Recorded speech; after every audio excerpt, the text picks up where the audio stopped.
Assalamu alaikum.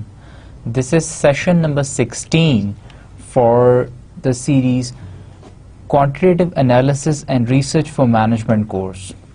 The course code is MGT 491. I am Usman bin Saif. As we always do, a quick review of what we have learned in the last session. हमने पिछले session में क्या पढ़ा था? हमने पिछले session में section 3 start किया था और सेक्शन 3 क्या है? सेक्शन 3 है it is about preparation of the data and the data analysis and the presentation of data.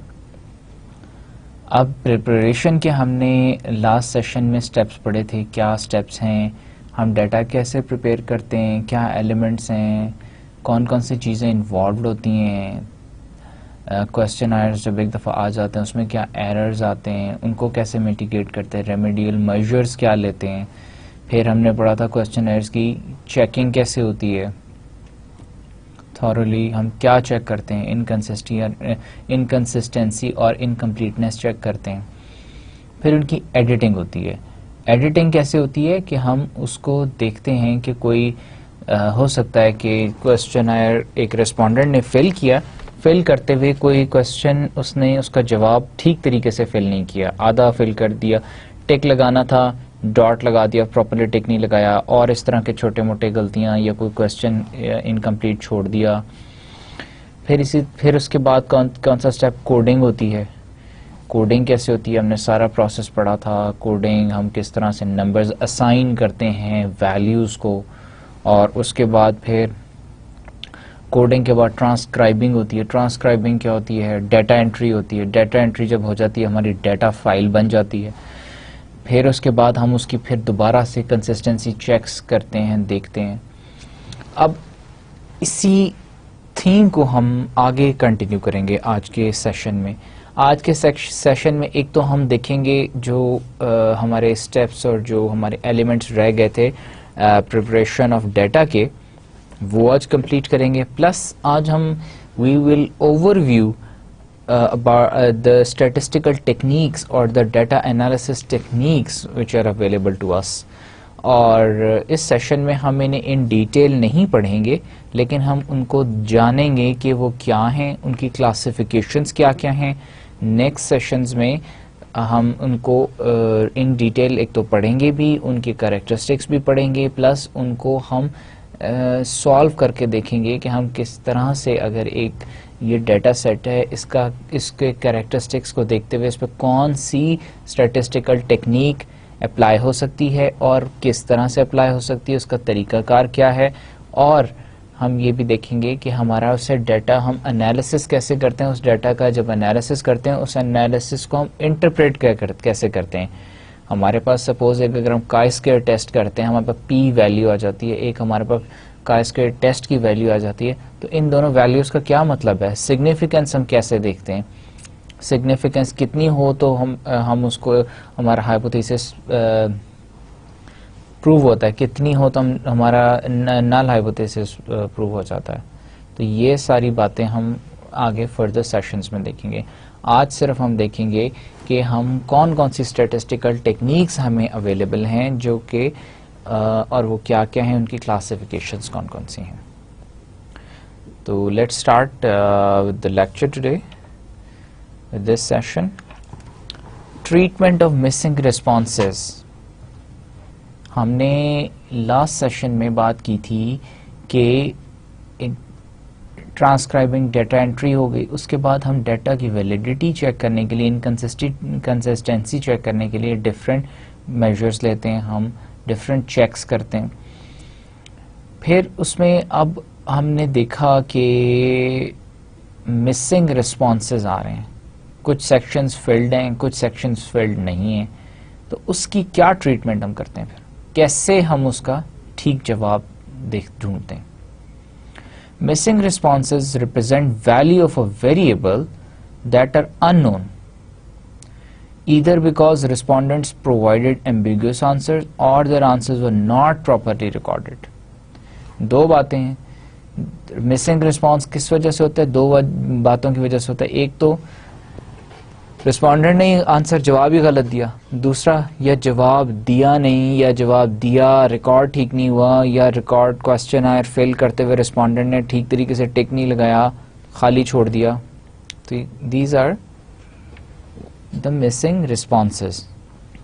Now item non response, it occurs because the respondent refuses or is unable to answer specific questions or items because of the content, form or the effort required. हमने अभी बात की थी missing responses की। Missing responses किन वजहों से होते हैं, उसकी टाइप्स क्या हैं? पहली टाइप है item non response.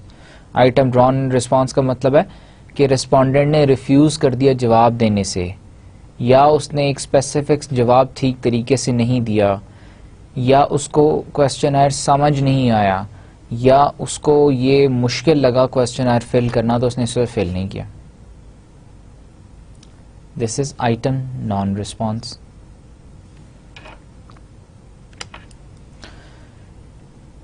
There are two main options available for the treatment of missing responses. दो मेन ऑप्शंस हैं। पहली है सब्स्टिट्यूट अ न्यूट्रल वैल्यू, दूसरे सब्स्टिट्यूट एन इम्प्यूटेड रिस्पॉन्स। हमने बात की किस पे? Missing responses. मिसिंग रिस्पॉन्सेस की फिर हमने देखा मिसिंग रिस्पॉन्स किस तरह का होता है, उसकी फर्दर सब टाइप थी item non response, missing response की। अब मिसिंग रिस्पॉन्स की ट्रीटमेंट हम बेसिकली देख रहे हैं कि हम इसको कैसे ख़त्म कर सकते हैं, हम इसका क्या कर सकते हैं। अब हमने देखा कि ट्रीटमेंट दो तरह की होती है। एक ट्रीटमेंट होती है सब्स्टिट्यूट अ न्यूट्रल वैल्यू, दूसरी होती है treatment substitute a an imputed response. Substitute a neutral value. Neutral value का क्या मतलब? A neutral value typically means the mean response to the variable is substituted for the missing response. क्या मतलब neutral value का? Neutral value का मतलब आपने 100 question Aires देखे, उन सब का आपने क्वेश्चन नंबर 4 का आंसर का मीन निकाल लिया। मीन वैल्यू सपोज 5 आती है, तो आपने अज्यूम कर लिया कि अगर 100 लोग इस क्वेश्चन का जवाब देते हैं, कोई 5 देता है, कोई 4 देता है, कोई 3 देता है, मीन वैल्यू 5 आती है, इसका मतलब है कि ज़्यादा लोगों का रुझान ऑप्शन नंबर 5 की तरफ है, तो उसने वो सब्स्टिट्यूट कर दिया आंसर, वो न्यूट्रल वैल्यू लिख दी, उसने 5 लिख दिया। Thus means of the variable remains unchanged. इससे क्या होगा? एक तो जो वेरिएबल है हमारा, उसकी पॉपुलेशन का जो मीन है वो अनचेंज रहेगा। अगर मैं 5 की जगह 3 लिख दूं तो वो मीन पे फर्क पड़ेगा, अगर मैं 5 लिखूं मीन वैल्यू लिख दूं तो उससे मीन पे फर्क नहीं पड़ेगा। Other statistics such as correlations are not affected much, और कोरिलेशन पे भी फर्क नहीं पड़ेगा। नाउ इम्प्यूटेड रिस्पॉन्स हमने एक देखा था, न्यूट्रल रिस्पॉन्स, अब है imputed response. The respondent's pattern of response to other questions is used to impute or calculate a suitable response to the missing question.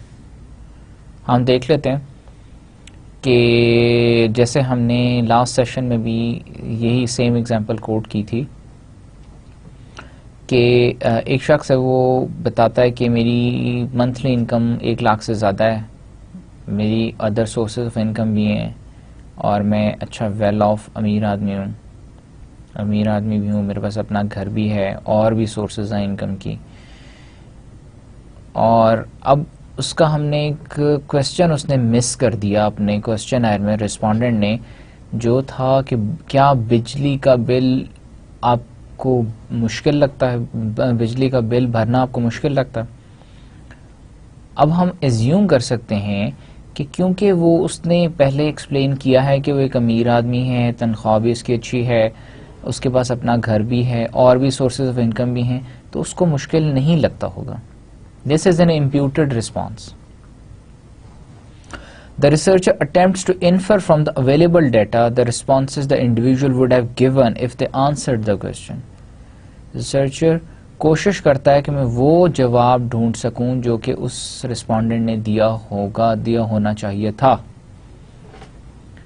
अब उसने जवाब तो नहीं दिया, लेकिन हम उससे इन्फर तो कर सकते हैं कि अगर वो कहता है कि मेरे पास 2 गाड़ियां हैं, तनख्वाह भी अच्छी है, घर भी अपना है, तो जाहिर बात है उसके लिए ये बिजली का बिल, गैस का बिल इतनी ज़्यादा मुश्किल नहीं, भरना मुश्किल नहीं होगा.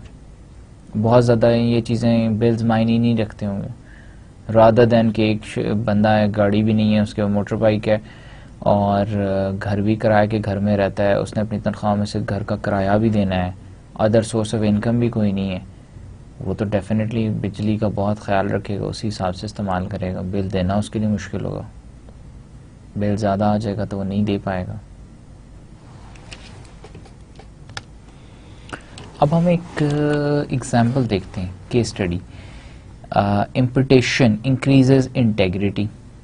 A project was undertaken to assess the willingness of households to implement the recommendations of an energy audit.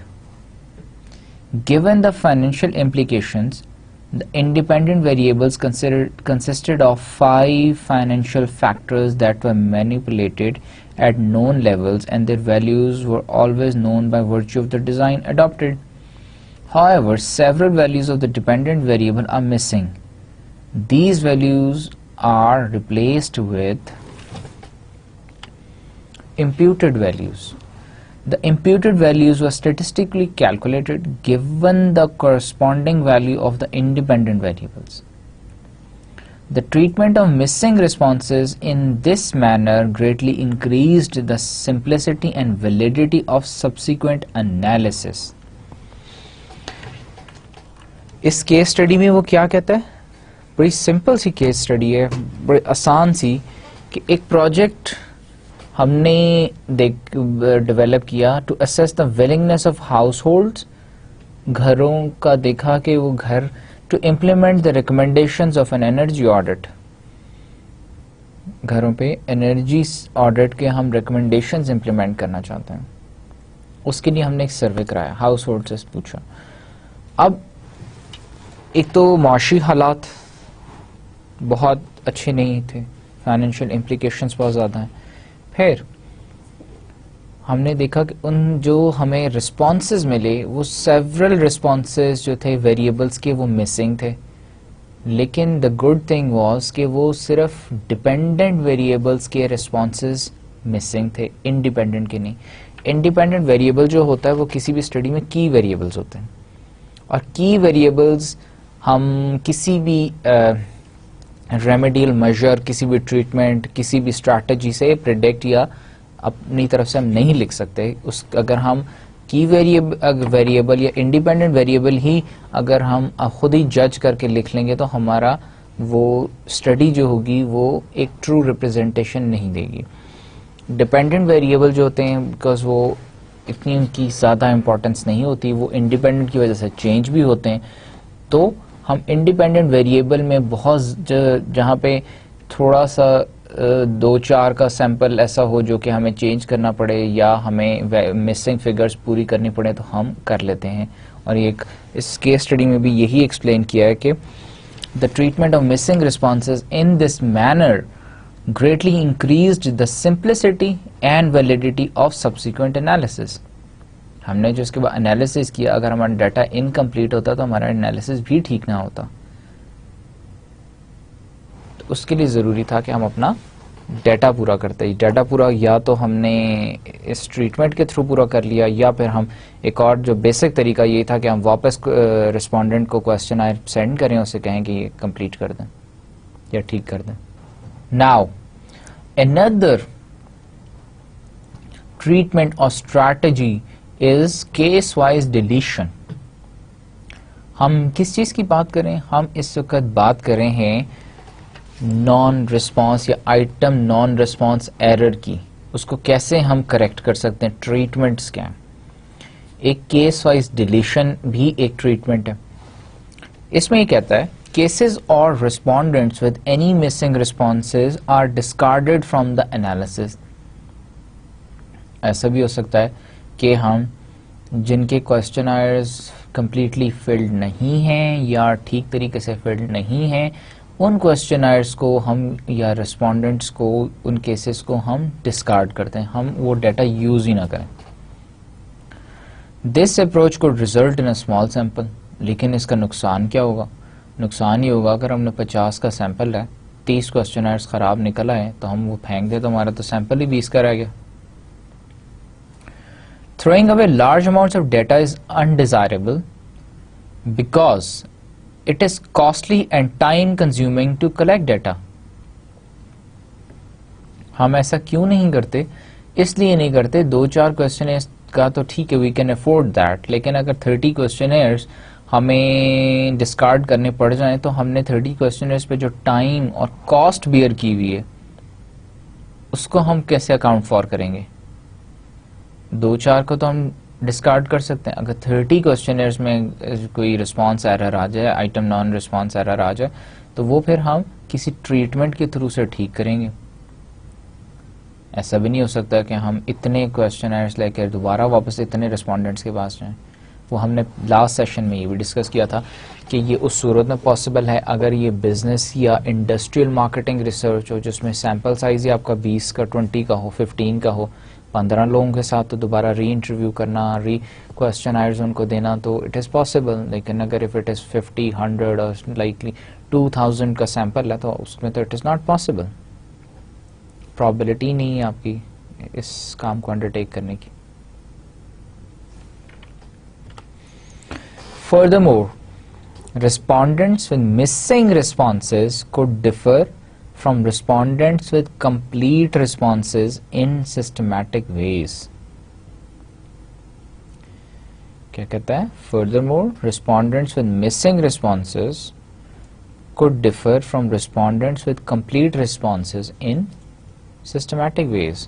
एक क्वेश्चनर ऐसा है जो completely filled है लेकिन रिस्पॉन्सेस ठीक नहीं है, एक क्वेश्चनर ऐसा है जो कि इनकम्प्लीट है। So there is a difference. Another treatment is pairwise deletion. पहली थी केस वाइज डिलीशन जिसमें हमने वो केस ही डिलीट कर दिया था या रिस्पोंडेंट ही डिलीट कर दिया था, क्वेश्चनर ही हमने फेंक दिया था। अब है pair wise deletion. Instead of discarding all cases with any missing values, the researcher uses only the cases or respondents with complete responses for the variables involved in each calculation. Instead of discarding all cases with any missing values, the researcher uses only the cases or respondents।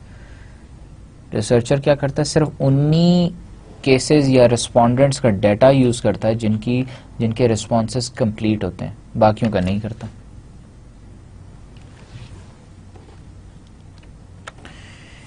As a result, different calculations in an analysis में based on different sample sizes, जिसकी वजह से हमारा वो जितना उसने complete questioners अगर suppose 50 में से 30 वाज कंप्लीट तो उसने सिर्फ सैंपल साइज हमारा रिड्यूस हो गया, 30 रह गया। This procedure may be appropriate the sample size is large। अगर सैंपल साइज ही बहुत बड़ा है और इस तरह के पेयर वाइज डिलीशन से खास फर्क नहीं पड़ता तो then this process is appropriate, हम इससे कंडक्ट कर सकते हैं, ट्रीटमेंट ये अप्लाई कर सकते हैं। There are few missing responses, और सैंपल बहुत लार्ज है और मिसिंग रिस्पॉन्सेज बहुत थोड़े से हैं। The variables are not highly related. Variables के दरमियान आपस में बहुत ज़्यादा कॉरिलेशन नहीं है। अगर कॉरिलेशन बहुत ज़्यादा है तो उसकी वजह से भी हम रिस्पॉन्सेस नहीं डिलीट कर सकते, रिस्पोंडेंट्स नहीं डिलीट कर सकते।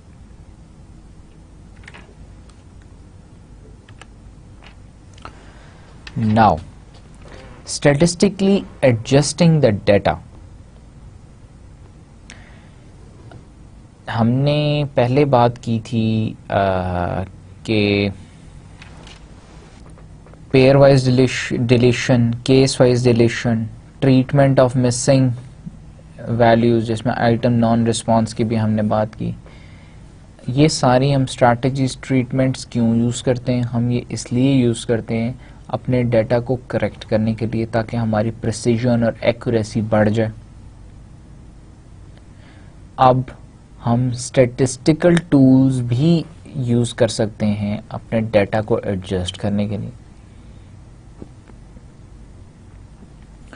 और डाटा को हम करेक्ट करने के लिए। Procedures for statistically adjusting the data consist of, पहला प्रोसीजर इज वेटिंग, दूसरा इज वेरिएबल रीस्पेसिफिकेशन, तीसरा है scale transformation. Waiting, a statistical adjustment to the data in which each case or respondent in the data base is assigned a weight to reflect its importance relative to other cases or respondents. आपके data set में कुछ variables होते हैं जो कि की importance के होते हैं, जिनकी वेटेज ज़्यादा है, जिनकी इंपॉर्टेंस ज़्यादा है, आप उनको ज़्यादा वेट्स असाइन कर देते हैं, कुछ को कम वेट्स असाइन, जो कि इतने ज़रूरी नहीं है, गैर ज़रूरी वेरिएबल्स को कम वेट्स असाइन कर देते हैं, जो बहुत ज़रूरी, इंतहाई ज़रूरी, उनको ज़्यादा वेट असाइन कर देते हैं based on their importance. It is most widely used to make the sample data more representative of a target population on specific characteristics. ये बहुत ज़्यादा ये टेक्निक क्यों यूज़ की जाती है? To make it the data more representative of the target population for specific variables. Yet another use of weighting is to adjust the sample so that greater importance is attached to respondents with certain characteristics. हम देखना चाहते हैं एक population में कि height is one factor और variable है height. अब हाइट हम देखना चाहते हैं कि 100 लोगों में कितने लोग हैं जिनकी हाइट 6 फुट से ज़्यादा है। अब हमने हाइट को is a variable of importance, तो हम इसको ज़्यादा वेटेज देंगे rather than weight, to give us an analysis or true representation of the total population. Now let's see an example, a case study of determining the weight of fast food customers. A mail survey was conducted in Los Angeles, Long Beach area to determine consumer patronage of fast food restaurants. The resulting sample composition differed in educational level from area population distribution as compiled from recent census data. Therefore, the sample was weighted to make it representative in terms of educational level. The weights applied were determined by dividing the population percentage by the corresponding sample percentage. The distribution of education for sample and population as well as the weights applied are given in the following table. ये एक table दिया हुआ है जिसमें हमने column और row wise variables mentioned है। First left column में years of education, sample percentage, population percentage and weight। हमने इसको डिवाइड कैसे किया हुआ रोज में? 0 to 7 years एलिमेंट्री स्कूल में सैम्पल परसेंटेज इतनी थी, टोटल पॉपुलेशन परसेंटेज इतनी थी और वेट ये था। इसी तरह 8 years के ऊपर। अब नेक्स्ट स्लाइड पे देखेंगे हाई स्कूल में 1 to 3 years ऑफ एजुकेशन पे सैम्पल परसेंटेज इतनी थी, पॉपुलेशन परसेंटेज इतनी थी, वेट इतना था। कॉलेज में 7 years or more, total sample percentage is 100, total population percentage is 100. Now, categories underrepresented in the sample received higher weights, whereas overrepresented categories received lower weights. Thus, the data for a respondent with 1 to 3 years of college education should be overrated by multiplying 29.42, which was the population percentage, divided by 22.33, which was the sample percentage of college, and that comes to 1.32. Whereas the data for a respondent with 7 or more years of college education should be underweighted by multiplying 6.90, which was the population percentage for 7 years or more, divided by the sample percentage of 12.18, and it comes to 0.57. हमने इसमें क्या किया, इनको weights कैसे assign किए? Weights हमने इस तरह से देखे कि वेट्स हमारे पास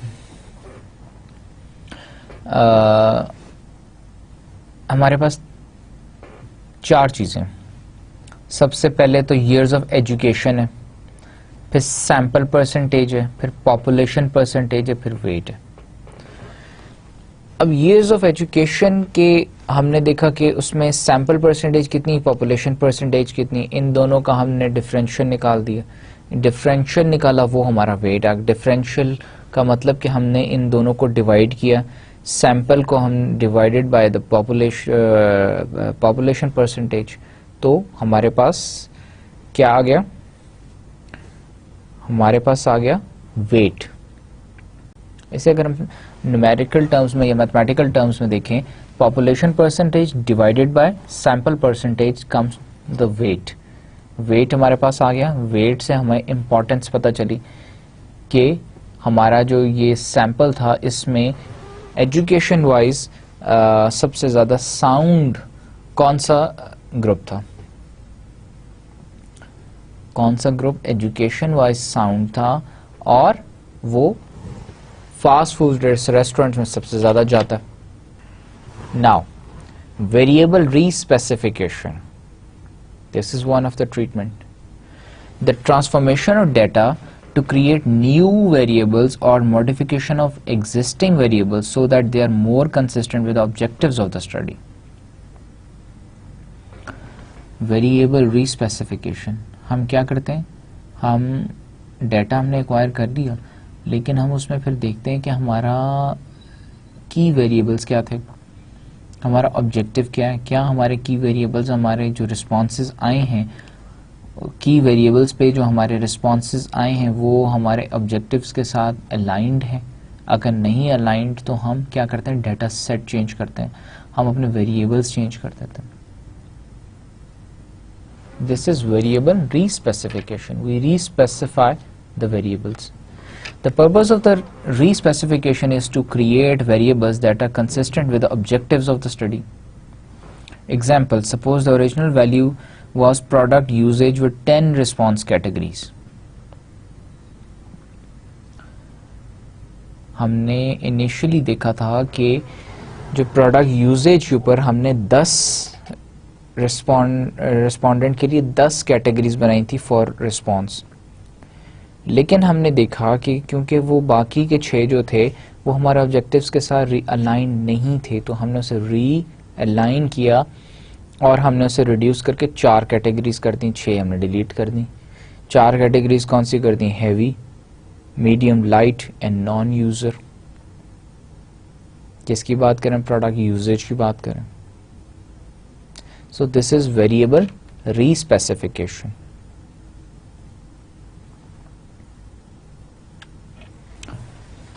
Now, dummy variables. A respecification procedure using variable that take on only 2 values, usually 0 and 1. These are also called binary and qualitative variables. For example, gender distribution prediction, female is equals to 1 minus male. Dummy variable का क्या मतलब है? Dummy variable हम कब use करते हैं, इससे क्या प्रिडिक्ट करते हैं? हम इससे वेरिएबल, अदर वेरिएबल, दूसरा वेरिएबल प्रिडिक्ट कर सकते हैं। सपोज हमें पता है कि एक क्लासरूम में 50 बच्चे हैं, 50 में से देयर आर 30 गर्ल्स। अब व्हाट इज द प्रोबेबिलिटी कि बॉयज कितने होंगे? हम मेल फाइंड करने के लिए क्या करते हैं? मेल फाइंड करने के लिए हम 1 माइनस फीमेल कर लेते हैं। 1 माइनस फीमेल इज 30। अगर जब हम इसको क्रॉस टेबुलेट करते हैं तो वी गेट द प्रोपोर्शन और percentage of males. Dummy variables को हम जब अपनी कोडिंग करते हैं उसमें जब उसको इंक्लूड करते हैं तो हम उसको रिप्रेजेंट करते हैं 0 एंड 1 से। डमी वेरिएबल या 0 होता है या 1 होता है, इसीलिए इसे बाइनरी या क्वालिटेटिव वेरिएबल भी कहते हैं।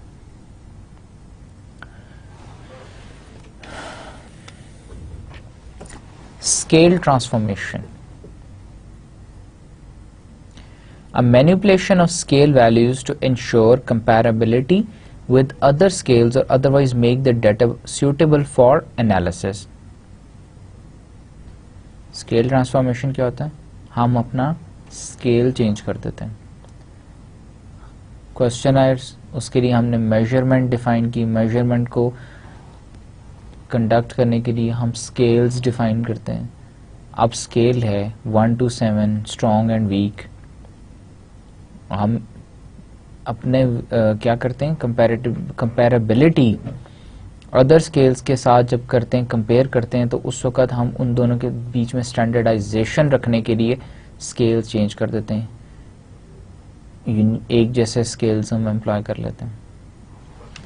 This is scale transformation. Scale transformation, इसकी हम एग्जाम्पल ऐसे ले सकते हैं। Some respondents consistently use the upper end of rating scale and vice versa. कुछ respondents क्या करते हैं, जल्दी जल्दी क्वेश्चन आयर फिल करते हैं, स्ट्रॉन्ग, जितनी ऑप्शन स्ट्रॉन्ग में आ रही हों उन सारों को टिक करते जाते हैं, या एग्री डिसएग्री। अगर रेटिंग स्केल जो है वो एग्री डिसएग्री में है तो वो ज़्यादा आंसर्स का जवाब एग्री कर रहे होते हैं, हर बात से एग्री कर रहे होते हैं। So different scales can be employed, उनके लिए हम फिर डिफरेंट स्केल्स कर सकते हैं। हर सवाल हाँ या ना में पूछने के बजाय हम उनसे डिग्री ऑफ रिस्पांस भी पूछ सकते हैं, ताकि उन स्केल्स में डिफरेंशिएशन आ जाए, ताकि हमें रिस्पांस ठीक मिले। Like for lifestyle a Likert scale and for attitude a continuous rating scale should be used. अलग अलग दोनों के लिए एक भी स्केल यूज हो सकता है, लेकिन अगर हम अलग अलग यूज करेंगे तो रिस्पोंडेंट को रिस्पांस देते वक्त उसको ख्याल रखना पड़ेगा, उसको देख के जवाब देना पड़ेगा, रादर देन कि एग्री करता जाए, स्ट्रॉन्ग पे टिक करता जाए बस। This is called scale transformation. और फिर हम क्या करते हैं, स्केल हमने डिफ्रेंशिएट कर लिए, जब इनको हम कोडिंग दोबारा करते हैं, हम अपना एनालिसिस करते हैं, तो हम उन दोनों को फिर एक स्टैंडर्डाइज स्केल पे वापस ले आते हैं।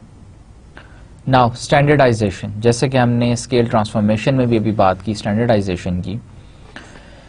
The process of correcting data to reduce them to the same scale by subtracting the sample mean and dividing by the standard deviation.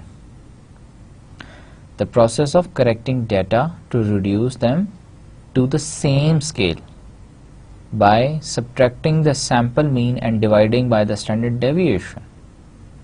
इसका मतलब ये हम क्या करते हैं, हम हर रिस्पॉन्स को, हमने कोडिंग करके मैंने आपको लास्ट सेशन में एक कोडिंग शीट भी दिखाई थी, उसके अलावा आपको एक एक्सेल शीट भी दिखाई थी कि उसके ऊपर डाटा कैसे, उसकी ट्रांसक्राइबिंग कैसे हुई हुई है, स्प्रेडशीट दिखाई थी।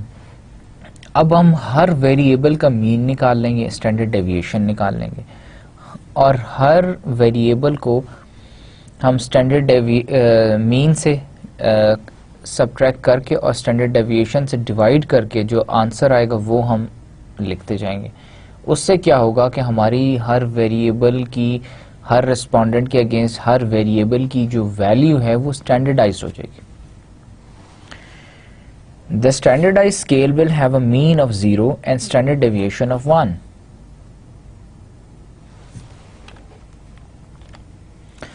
Standardization allows the researcher to compare variables that have been measured using different types of scales. जैसे हमने scale transformation में बात की थी, different scales use हुए हैं। अब जब हम उसे standardized करके एक उस पे पैटर्न के ऊपर ले आएंगे, हर वेरिएबल की वैल्यू को हम मीन से सब्ट्रैक्ट करके, जो हमारा सैंपल मीन है उस वेरिएबल का, उससे सब्ट्रैक्ट करके स्टैंडर्ड डेविएशन से डिवाइड करके हम एक न्यू वैल्यू कैलकुलेटेड वैल्यू निकाल लेंगे उस वेरिएबल की। वो जो कैलकुलेटेड वैल्यू है वो it will also be called as a standardised value. अब स्टैंडर्डाइज्ड वैल्यू डिफरेंट वेरिएबल्स को आपस में कंपेयर करने के लिए it is an easier technique and a more accurate one, इसलिए हम स्टैंडर्डाइजेशन करते हैं।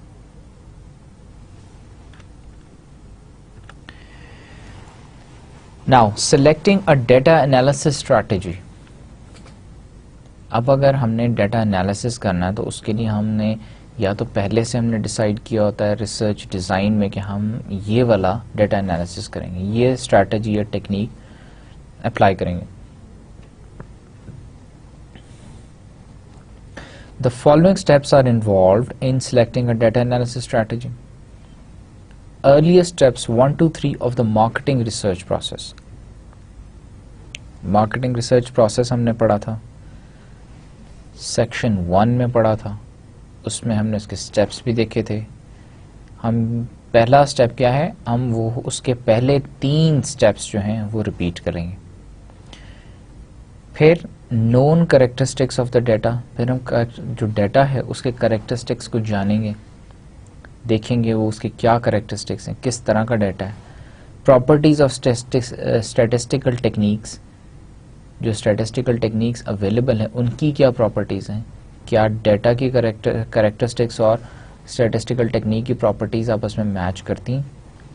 Background and philosophy of the researcher, कि रिसर्चर का अपना बैकग्राउंड क्या है, वो किस तरह का डेटा एनालिसिस करना चाहता है, उसने क्या सोचा हुआ है। And finally we devise a data analysis strategy. Now let's talk about them in detail. हम आइटम बाय आइटम इनको दोबारा देखते हैं एक दफ़ा। Earlier steps of marketing research process क्या थे? स्टेप 1 था प्रॉब्लम डेफिनेशन। हम अब किस स्टेज में इस वक्त? हम इस वक्त डेटा एनालिसिस स्ट्रैटेजी डिफाइन कर रहे हैं, ड्राइव करने लगे, डिवाइस करने लगे हैं, या हम ऑलरेडी कर चुके हुए हैं। हमने पहले की थी, कब की थी? जब हमने रिसर्च प्रपोजल बनाया था तब हमने कर ली थी। अगर नहीं की थी तो अब हम कर सकते हैं। और ये किस स्टेज की बात है? जब हमारे पास डेटा आ गया है, हमने डेटा एक्वायर कर लिया है, अब हमने क्या करना है? डेटा एनालिसिस करना है। अब इस स्टेज पे आके हम दोबारा से क्या देखते हैं? प्रॉब्लम डेफिनेशन के प्रॉब्लम क्या थी, क्यों हमने ये रिसर्च स्टडी कंडक्ट की। डेवलपमेंट ऑफ एन अप्रोच, उस प्रॉब्लम को हमने रिजॉल्व करने के लिए, हमने उसका सोल्यूशन फाइंड करने के लिए क्या स्ट्रैटेजी या अप्रोच हमने अडॉप्ट की थी, क्या रिसर्च क्वेश्चंस हमने बनाए थे, किन की बेसिस पे हमारा हाइपोथेसिस डेवलप हुआ था। फिर रिसर्च डिज़ाइन, हमारी जो रिसर्च स्टडी है उसका डिज़ाइन क्या है, हमने उसमें सारी बजटिंग, कॉस्ट, ये सारे एलिमेंट्स देखे थे। फिर हमने रिसर्च डिज़ाइन में ये भी देखा था, अपना डेटा एनालिसिस का भी देखा था कि हम डेटा को एनालाइज किस तरीके से करेंगे, कौन सी स्ट्रैटेजीज अप्लाई करेंगे, कौन सी टेक्निक्स एम्प्लॉय करेंगे। फिर हम इसको एनालिसिस को इंटरप्रेट कैसे करेंगे। एनालिसिस को इंटरप्रेट करने के लिए हम ग्राफिकल प्रेजेंटेशन का क्या सहारा लेंगे, या और कोई हम टेक्निक जो है एम्प्लॉय करेंगे इसके लिए। Now Step number 2 is known characteristics of the data. It is very important to know the characteristics of the data. True. As the measurement scales used exert a strong influence on the choice of statistical technique.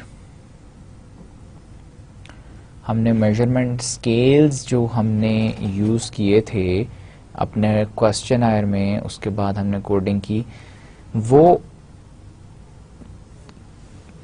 they exert a strong influence on the choice of statistical technique. जैसे scales use किए थे, जैसी measurement techniques हमने employ की थी, वैसा ही statistical analysis हो सकता है. हम रिसर्च प्रपोजल क्यों बनाते हैं? इसलिए बनाते हैं कि हम शुरू में ही अब ये सारी बातें डिफाइन कर लेते हैं कि हमारा क्वेश्चन आयर ऐसा होगा, उसमें ये सवाल होंगे, ये मेजरमेंट टेक्निक्स अप्लाई होंगी, इन टेक्निक्स के बेसिस पे इस तरह हम स्केलिंग करेंगे. जस्ट अब स्केलिंग, जैसी स्केलिंग करेंगे वैसी स्टैटिस्टिकल टेक्निक्स भी यूज़ होंगी या टूल्स अप्लाई करेंगे, अप्रोचेस अप्लाई होंगी. अगर वहाँ पे ऐसा नहीं हो सकता कि आपस में मैच ही ना करें, अगर हमारा जो स्टैटिस्टिकल टेक्निक्स हमने अप्लाई करनी है वो हमारी उसकी प्रॉपर्टीज़ डिफरेंट हों और हमारा जो स्केलिंग है उसकी प्रॉपर्टी डिफरेंट हो, तो हम रिजल्ट कंप्यूट ही नहीं कर सकेंगे. So this is very important to know the characteristics of the data, कि डाटा कैसा है. Properties of statistical techniques. Statistical techniques तो बहुत सारी हैं, हर किसी के अपने कैरेक्टरिस्टिक्स हैं, प्रॉपर्टीज़ हैं.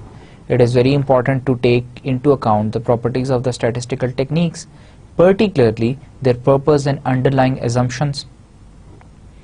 Some statistical techniques are appropriate for examining difference in variable, other for assessing the magnitude of the relationships between variables, and other for making predictions. Her statistical technique की property different है. कुछ सिर्फ assess करती हैं magnitude को, कुछ relationships को देखती हैं variables के दरमियान, कुछ ऐसी हैं जो कि predict करती हैं आपका मॉडल को. आपको पता होना चाहिए आपके स्टैटिस्टिकल जो मॉडल है या टेक्निक आप यूज़ करने जा रहे हैं उसकी क्या प्रॉपर्टी है, और वो प्रॉपर्टी आपके डेटा के कैरेक्टरिस्टिक से मैच करती है या नहीं. अगर नहीं मैच करेगी, सिंक्रोनाइजेशन नहीं होगी दोनों में, तो क्या होगा, आपका डेटा रिजल्ट ठीक नहीं आएगा, आप डेटा टेस्ट ही नहीं कर सकेंगे, एनालिसिस नहीं कंडक्ट कर सकेंगे. Now background and philosophy of the researcher, this is very important. मैं एक रिसर्चर हूँ, मैं एक रिसर्च स्टडी कर रहा हूँ, मेरा इंक्लिनेशन किसी खास स्टैटिस्टिकल टेक्निक की तरफ है, या I am an expert in regression and correlation, उसमें मैं कोई मॉडल अप्लाई कर सकता हूँ, या टी टेस्ट मुझे बहुत अच्छे करने आते हैं, तो मेरी इंक्लिनेशन ही उस तरफ होगी कि मैं इस स्टडी में टी टेस्ट सही कर लूँ. तो this is an important aspect as well. It affects the choice of a data analysis strategy. Researchers differ in their willingness to make assumptions about the variables and their underlying population. हर किसी researcher की अपनी assumptions हैं, limitations हैं. Now, data analysis strategy. Researchers who are conservative about making assumptions will limit their choice of techniques to distribution-free methods. Several techniques may be appropriate for analyzing the data. Data analysis की strategy क्या होनी चाहिए? कुछ researchers हैं जो कि अपनी assumption के accordingly अपनी choices limit कर लेते हैं कि मेरी ये assumptions हैं, इसकी वजह से मैं ये statistical technique use कर सकता हूँ और ये बाकी सब नहीं कर सकता. उसमें फिर क्या होता है कि उनकी चॉइसेस एक तो लिमिट हो जाती हैं, फिर उनको डिस्ट्रीब्यूशन मेथड्स वो सारे अप्लाई नहीं कर सकते. तो इसलिए सेवरल टेक्निक्स को देखना, उनको अप्लाई करना, सब तो अप्लाई हम कर भी नहीं सकते, अप्रोप्रिएट टेक्निक्स को ढूंढना और उनको अप्लाई करना, this is very important for when you do a data analysis. और एक good strategy can produce good results, a good conclusion. Now, हमने इस सेशन के स्टार्ट में ये डिस्कस किया था कि आज के सेशन में हम स्टैटिस्टिकल टेक्निक्स भी देखेंगे हम ओवरव्यू करेंगे कौन कौन सी स्टैटिस्टिकल टेक्निक्स हैं। हम इन फर्दर सेशंस हम इन स्टैटिस्टिकल टेक्निक्स को अप्लाई करना भी सीखेंगे। हम ये भी देखेंगे कि इनको किस तरह से हम वैल्यूज़ कंप्यूट करते हैं, डाटा हम एंट्री कैसे करते हैं। हमने आज देखा कोडिंग देखी और इस सेशन में, और हमने देखा कि कोडिंग के लिए क्या ज़रूरी चीज़ें हैं, प्लस ट्रांसक्राइबिंग जो थी हमने लास्ट सेशन में पढ़ी थी, और हमने एक्सेल की स्प्रेडशीट्स भी देखी थी कि ट्रांसक्राइबिंग होती कैसे। अब स्टैटिस्टिकल टेक्निक्स पे हम इन डिटेल नहीं अभी देखेंगे, हम इन्हें सिर्फ ओवरव्यू करेंगे। हम सिर्फ ये जानेंगे कौन कौन सी स्टैटिस्टिकल टेक्निक्स अवेलेबल हैं, और इन फर्दर सेशंस हम फिर इनको अप्लाई भी करना सीखेंगे और इनको इन डिटेल इनकी प्रॉपर्टीज़ भी देखेंगे, इनके प्रोज एंड कॉन्स भी डिस्कस करेंगे।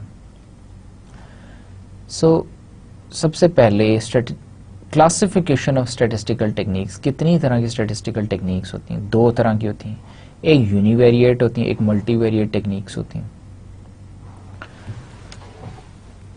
Now univariate techniques, statistical techniques appropriate for analyzing data when there is a single measurement of each element in the sample, or if there are several measurements on each element but each variable is analyzed in isolation. Univariate जैसा कि इसके नाम से जाहिर है कि इसमें हम मेजर करते हैं एक सिंगल वेरिएबल को, और अगर बहुत सारे एलिमेंट्स हों या बहुत सारे वेरिएबल्स हों तो हम उनको अलग अलग उन सबको मेजर करते हैं।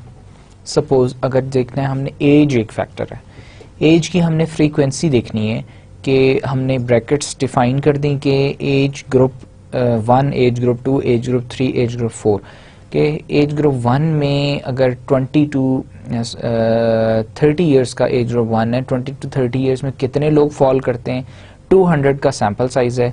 कितने लोग 20 to 30 में फॉल करते हैं, कितने लोग 31 to 40 में करते हैं, कितने लोग 41 to 60 में करते हैं। हमने एज एक सिंगल एलिमेंट है, एक सिंगल वेरिएबल है जिसको हमने स्टडी किया इन आइसोलेशन।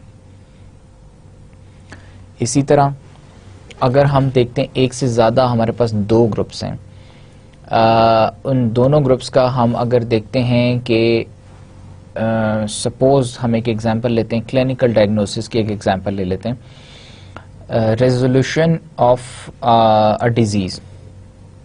दो ग्रुप्स थे, दोनों ग्रुप्स को अलग अलग मेडिसिन दी गई और हमने उसका देखा कि किस में डिजीज़ जल्दी रिजॉल्व होगी, किस में देर से रिजॉल्व हुई। अब ये दो जो रेजोल्यूशंस हैं, इन दोनों का हम अलग अलग एक तो देख सकते हैं कि फ्रीक्वेंसी क्या है, प्लस इन दोनों का हम अगर काई स्क्वायर भी देखें तो वो भी हमें सिर्फ एक एलिमेंट हमने रेजोल्यूशन लेके हम इनका एनालिसिस कर सकते हैं।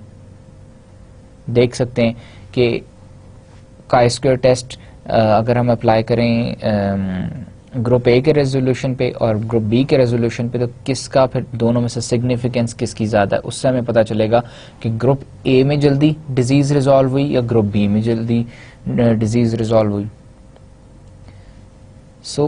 यूनिवेरिएट टेक्निक में हम एक एलिमेंट या एक वेरिएबल को लेके हम एनालिसिस करते हैं। Now this is a chart. ये चार्ट आपकी रेफरेंस बुक में भी अवेलेबल है, इनफैक्ट ये वहीं से कॉपी किया गया है, और this is a very good chart जिसमें कि आपको क्लियरली बताया हुआ है कि यूनिवेरिएट टेक्निक्स फिर दो तरह की होती है, एक मेट्रिक होती है, एक नॉन मेट्रिक डेटा होता है। मेट्रिक के अंदर हम कौन कौन सी टेक्निक्स यूज़ करते हैं, 1 सैंपल 2 सैंपल। 1 सैंपल के अंदर फिर टी टेस्ट है और जी टेस्ट है। 2 सैंपल्स में फिर हम देखते हैं कि रिलेटेड सैंपल्स हैं या इंडिपेंडेंट सैंपल्स हैं।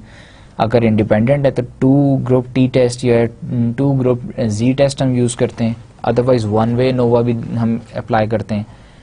अगर रिलेटेड हैं तो paired T test is the correct strategy, is a correct technique to use when you're looking for on univariate techniques. अब नॉन मैट्रिक डाटा भी देखते हैं हम. मैट्रिक और नॉन मैट्रिक डाटा को हम नेक्स्ट स्लाइड के ऊपर डिफाइन करेंगे दोनों होते क्या हैं. अब अगर नॉन मैट्रिक डाटा है और वन सैंपल है तो उसमें हम कौन कौन सी टेक्निक से अप्लाई कर सकते हैं. फ्रीक्वेंसी देख सकते हैं, काई स्क्वायर देख सकते हैं, K2S देख सकते हैं, रन्स, बायनोमियल्स. अगर दो सैंपल्स हैं या दो से ज़्यादा सैंपल्स हैं फिर उसमें देखेंगे कि दो सैंपल्स या दो से ज़्यादा आपस में रिलेटेड हैं या इंडिपेंडेंट सैंपल्स हैं. अगर इंडिपेंडेंट हैं फिर उसमें काई स्क्वायर, विटनी देख सकते हैं, मीडियन, K2S देख सकते हैं, KW, इनोवा देख सकते हैं. रिलेटेड हैं तो हम उसमें साइन विल्कॉक्सन टेक्निक देख सकते हैं और काई स्क्वायर भी उसमें हम देख सकते हैं अगर रिलेटेड हैं आपस में. So this was an overview of univariate techniques. हमने बात की स्टैटिस्टिकल टेक्निक्स. दो तरह की टेक्निक्स हैं, एक यूनिवेरिएट, एक मल्टीवेरिएट. यूनिवेरिएट टेक्निक कौन सी है? जिसमें एक एलिमेंट, एक वेरिएबल को हम देखते हैं, आइसोलेशन में देख सकते हैं, या हम एक एलिमेंट को, सेवरल एलिमेंट्स को हम अलग अलग स्टडी कर सकते हैं. फिर उसमें दो तरह की क्लासिफिकेशंस हैं, मैट्रिक, नॉन मैट्रिक. फिर मैट्रिक के अंदर वन सैंपल और मोर देन वन सैंपल. फिर नॉन मैट्रिक में भी इसी तरह. फिर उसके नीचे सारी टेक्निक्स ये लिस्टेड हैं जो कि अवेलेबल हैं हमें स्टैटिस्टिक्स में फॉर डेटा एनालिसिस. इन सब टेक्निक्स के थ्रू हम डेटा एनालिसिस कर सकते हैं. Now classification of univariate techniques. अभी हमने बात की मैट्रिक, नॉन मैट्रिक. मैट्रिक कौन सी होती है? डेटा दैट आर इंटरवल और रेशियो इन नेचर. क्वेश्चन आयर आपको याद होगा, हमने बात की थी उसमें, हमने जब स्केलिंग की थी, स्केल्स बनाए थे. स्केल्स के अंदर हमने, अभी मैंने एक एग्जांपल और कोट की थी फ्रीक्वेंसी ऑफ एज डिस्ट्रीब्यूशन में. हमने उसमें ग्रुप्स बना दिए थे कि 1 to 20 का ग्रुप है, फिर हमारा 21 to 30 का ग्रुप है. ये जो ग्रुपिंग है इंटरवल्स के अंदर है, दिस इज मेट्रिक. या रेशियोज में अगर एक्सप्रेस हुआ हुआ डेटा तो ये क्या है? Metric data. और ऑर्डिनल स्केल, ऑर्डिनल स्केल हमने बात की थी, उसके एग्जांपल लिकर्ट स्केल भी थी कि हमने strong, very strong, weak, very weak, 1 2 3 4, इसमें से आपने एक देखना है. एक तरफ इंटरवल है, एक तरफ हमारा फिगर है. तो this is the difference between metric and non metric data.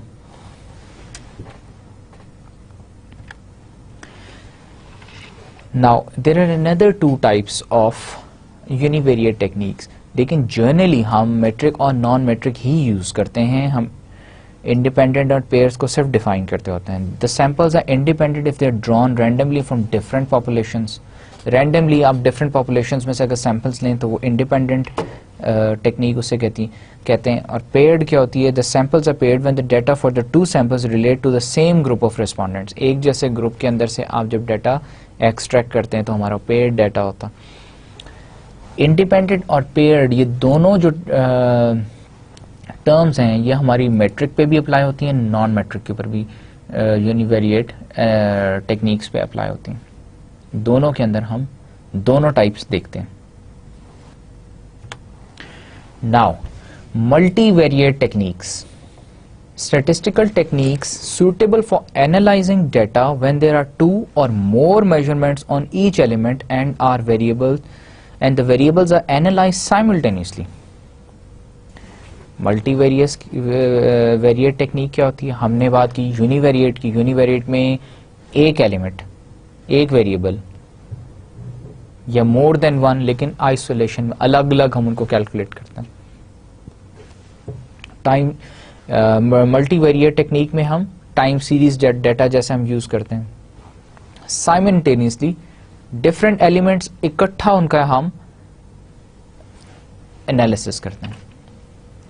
Multivariate techniques are concerned with the simultaneous relationships among two or more phenomena. एक क्विक एग्जांपल हम देखें. नंबर ऑफ years इंक्रीज हो रहे हैं एक तरफ, और एक तरफ इंक्रीज, एक तरफ हमारा है इंटरेस्ट रेट, अगर ईयर्स और इंटरेस्ट रेट का हम आपस में रिलेशनशिप देखेंगे साइमल्टेनियसली, तो this will be called a multivariate technique. अब मल्टीवेरिएट टेक्निक का हम चार्ट देखें, ये भी बिल्कुल उसी तरह का चार्ट है जैसा हमने यूनिवेरिएट का देखा था. मल्टीवेरिएट का अब हमारे पास, यूनिवेरिएट में हमारे पास एक मेट्रिक और नॉन मेट्रिक दो क्लासिफिकेशन थी. यहाँ पे डिपेंडेंट और इंडिपेंडेंट, डिपेंडेंट और इंडिपेंडेंस दो टेक्निक्स आ जाती हैं. अब डिपेंडेंस टेक्निक में आ जाता है वन डिपेंडेंट वेरिएबल है या more than one dependent variable है.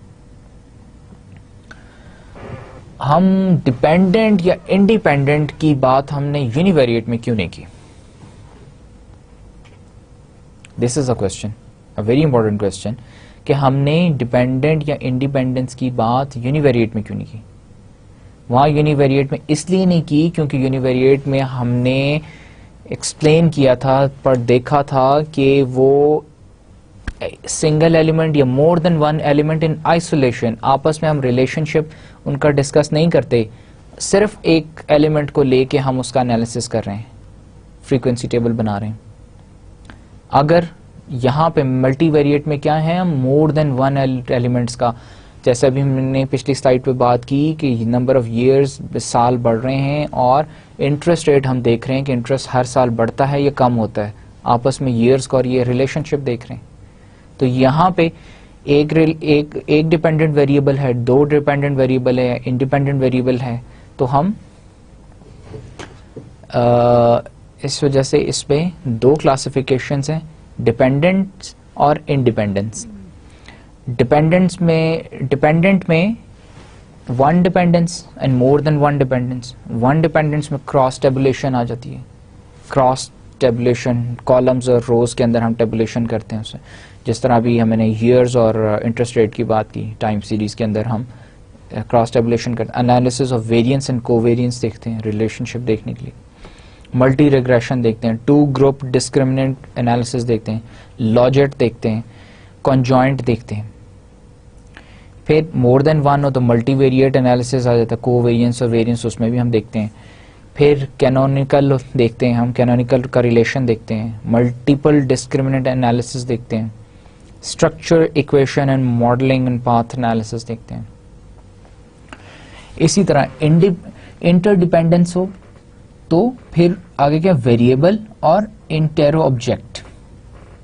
सिमिलैरिटी, वेरिएबल जिसमें हर वेरिएबल जो है वो डिफरेंट होता, दूसरे में क्या है, सिमिलैरिटी है between the objects. Variable interdependence में हम कौन से हम टेक्निक्स देखते हैं, फैक्टर एनालिसिस देखते हैं, कंफर्मेटरी फैक्टर एनालिसिस. दो टेक्निक्स बेसिकली यूज होती हैं. दूसरी टाइप में क्या देखते हैं, क्लस्टर देखते हैं, क्लस्टर एनालिसिस देखते हैं. मल्टी डायमेंशनल स्केलिंग देखते हैं. सो अभी हमने क्या देखा, हमने ये एक कंप्लीट ओवरव्यू देखा, एक पिक्चर देखी हमने मल्टीवेरिएट टेक्निक्स की. कौन कौन सी टेक्निक्स हैं, क्या क्लासिफिकेशंस हैं. अब इन फर्दर सेशंस हम इनको इन डिटेल भी देखेंगे. हम सारी टेक्निक्स यूज नहीं करेंगे या सारी टेक्निक्स नहीं पढ़ेंगे, यूनिवेरिएट की भी और मल्टीवेरिएट की भी. हम सिर्फ वो टेक्निक्स पढ़ेंगे, वो उन टेक्निक्स को यूज करना सीखेंगे, उनको इंटरप्रेट करेंगे, उनके थ्रू एनालिसिस करेंगे, जो कि हमें मार्केटिंग और बिजनेस रिसर्च में हमें जिनकी ज़रूरत पड़ती है, जो मार्केटिंग और जो बिजनेस रिसर्च के अंदर करामद होती हैं, हमारे जो बिजनेस प्रॉब्लम्स हैं उनके लिए, डिसीजन मेकिंग के लिए जो यूज होती हैं. Now classification of multivariate techniques, जैसा कि अभी हमने देखा, दो थी, एक डिपेंडेंस, एक इंटरडिपेंडेंस. डिपेंडेंस टेक्निक क्या है, they are appropriate when one or more of the variables can be identified as dependent variables and the remaining as independent. जब एक या एक से ज्यादा हम क्लासिफिकेशन हमारे पास आ जाए कि डिपेंडेंट वेरिएबल्स आ जाएं, तो वो हमारी डिपेंडेंस टेक्निक्स बन जाती हैं.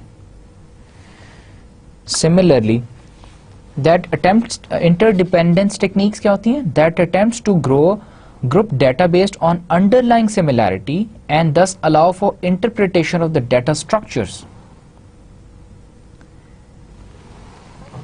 Interdependence, एक जैसे, जिस आपस में एक दूसरे के ऊपर डिपेंडेंस है, और सिमिलैरिटी है किसी करेक्टरिस्टिक्स की बेस पे, तो वो ग्रुप बना लेते हैं आपस में.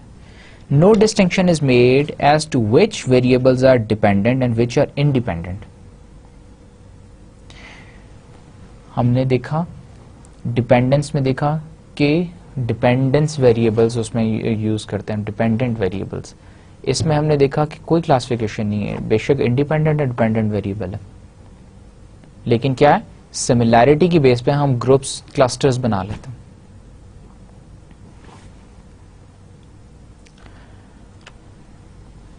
Now we have come to the end of this session. और इस सेशन के हम क्विकली एक ओवरव्यू देखेंगे कि हमने इस सेशन में क्या क्या पढ़ा, क्या लर्न किया, what were the important topics for this session. Treatment of missing response, इसके अंदर हमने देखी दो तरह की ट्रीटमेंट होती हैं. फिर हमने आइटम नॉन रिस्पॉन्स देखा कि मिसिंग रिस्पॉन्स में एक further category item non response, वो क्या होती है. Substitute of a neutral value, अगर हमने देखा कि ये भी एक टेक्निक है, सब्स्टिट्यूटिंग अ न्यूट्रल वैल्यू. हम जब अपने डाटा को क्या करते हैं, करेक्ट करते हैं, एडिटिंग करते हैं, उसमें हम न्यूट्रल वैल्यू क्या होती है, हम मीन ले लेते हैं. उसका फ़ायदा ये है, मीन वैल्यू ले लेते हैं, उसका फ़ायदा ये है कि वो एक तो हमारा जो ओवरऑल मीन है पॉपुलेशन को, उसको डिस्टर्ब नहीं करता. केस वाइज डिलीशन में हमने देखा कि हम उस रिस्पोंडेंट को जिसके से एरर आ रहा हो, वो पूरे रिस्पोंडेंट को ही हम डिलीट कर देते हैं, उसका हम वो क्वेश्चनर यूज़ ही नहीं करते. इसका नुकसान क्या है, हमारा सैंपल रिड्यूस होता है. पेयर वाइज डिलीशन ये होता है कि हमने जिन रिस्पोंडेंट से हमारा कंप्लीट क्वेश्चन आया है, जिनका रिस्पांस ठीक है, हम सिर्फ उनको ले लेते हैं, बाकी को छोड़ देते हैं. इसमें भी ये नुकसान है कि हमारा सैंपल साइज रिड्यूस हो जाता है. बहुत लार्ज सैंपल हो तो फिर, और थोड़ा सा अगर रिस्पांस एरर आ रहा हो तो फिर तो खैर है, लेकिन अगर सैंपल साइज ही छोटा है और आप डिलीट करने लग जाएं तो फिर सैंपल साइज और कम हो जाएगा. फिर हमने वेटिंग देखी, एक टेक्निक देखी कि हम किस तरह वेट्स असाइन कर सकते हैं on the basis of importance of a particular variable in a sample size. फिर स्टैंडर्डाइजेशन की हमने बात की. स्टैंडर्डाइजेशन कैसे करते हैं, स्टैंडर्डाइजेशन हमने देखा कि हर वेरिएबल को जो हमने एक स्केल, एक जो कोडिंग की है, हमने एक से नंबर अलॉट किया, उससे हम उस वेरिएबल, पर्टिकुलर वेरिएबल के मीन से सबट्रैक्ट करते हैं और उसके स्टैंडर्ड डेविएशन से डिवाइड कर देते हैं. तो जो हमारे पास कैलकुलेटेड जो वैल्यू आती है, that is a standardised value. उसका फ़ायदा ये कि आपस में जब हम इनका कंपैरिजन करते हैं तो हमारे पास एक क्लीन एनालिसिस आ जाता है. लास्टली हमने देखा स्टैटिस्टिकल टेक्निक्स के बारे में बात की. स्टैटिस्टिकल टेक्निक्स कितनी, उसकी क्लासिफिकेशन किस तरह की होती हैं. यूनिवेरिएट है, वेरिएट है. यूनिवेरिएट में फिर हमने फर्दर चार्ट डिस्कस किया पूरा कि इसमें फर्दर क्लासिफिकेशंस क्या है, मेट्रिक है, नॉन मेट्रिक है, मेट्रिक नॉन मेट्रिक के अंदर फर्दर क्लासिफिकेशंस कौन सी हैं, कौन कौन से टेस्ट हैं, टेक्निक्स अवेलेबल हैं.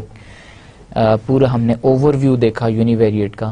फिर सिमिलरली हमने मल्टीवेरिएट का भी देखा. उसमें भी देखा हमने कि एक डिपेंडेंस वेरिएबल है, एक इंटरडिपेंडेंस है.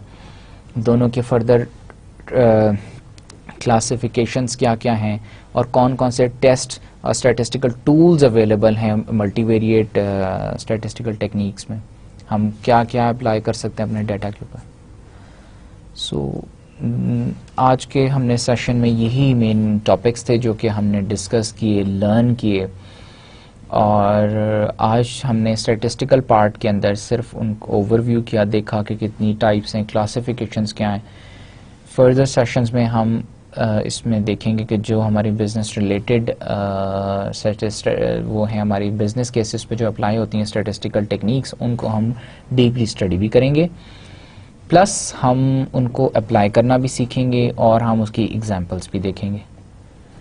सो that is it for this session. Thank you very much.